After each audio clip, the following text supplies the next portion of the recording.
Yeah, faith is hard. You hear like stories of like believing and walking with God, learning His character, understanding. And it's challenging. The more you learn the character of God, the more that you are obligated to believe it when things don't look a certain way in what you got going on. And so it's hard to continue to encourage yourself, sometimes encourage others when you're working through challenges and frustrations and mind games and things.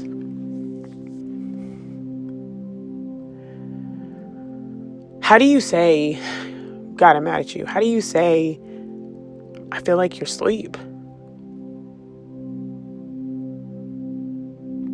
How do you say, I'm working through being disappointed, mourning the loss of my plans, mourning what I thought, like trying to understand and follow and process what you're doing, but I just don't understand. How do you do that? How do you look to a sovereign God who has been faithful, who has been good, who has been generous, who has been kind, and say, what is happening right now?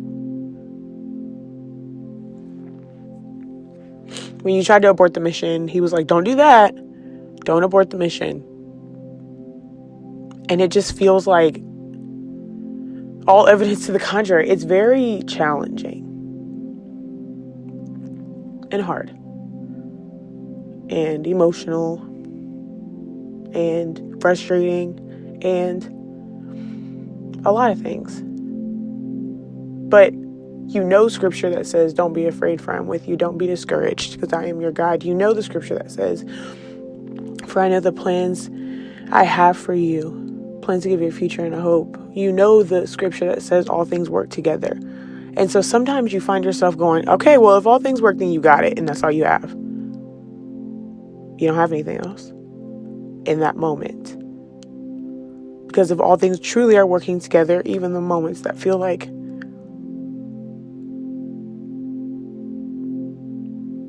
you just don't understand,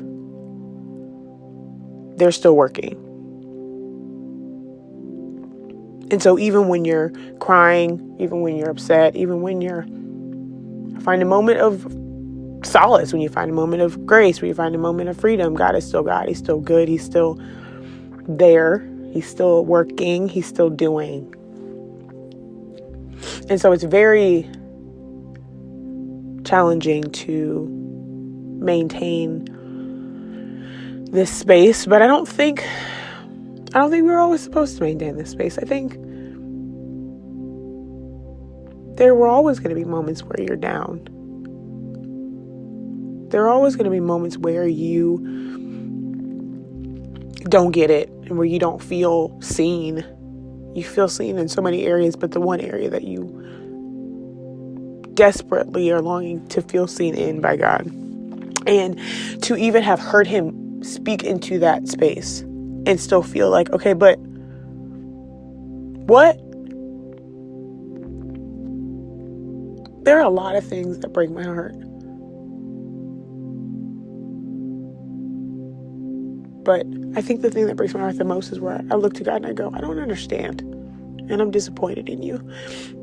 How can you be disappointed in a sovereign God who created the world in 6 days, who has been so good and gracious and merciful, and who has shown so much kindness and generosity and love? How do you do that? And then still remember that He loves you so much, even when you feel like this, because He knows the end from the beginning. So He knew you were going to be here anyway. And He still signed up to love you, you know?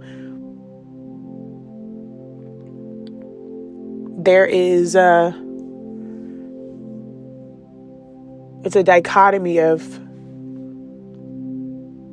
saying you got it, but also feeling your feelings and working through sentiments and emotions.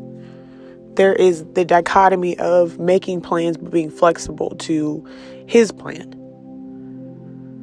Trusting Him, continuing to pray, continuing to evolve, continue to press toward the mark, even if sometimes all you can do is take a step. Sometimes all you have is one step, and He still meets you there anyway. I'm sad.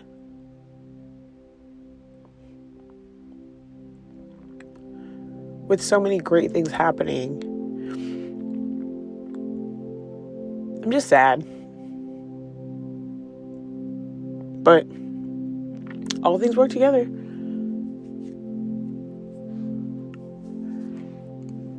Yeah, all things still work together because He's still God.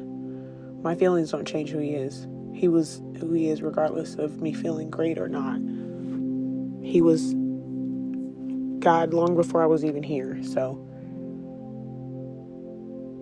yeah, it's tough. But it'll be okay. Because everything is working, and yeah, everything's going to be okay.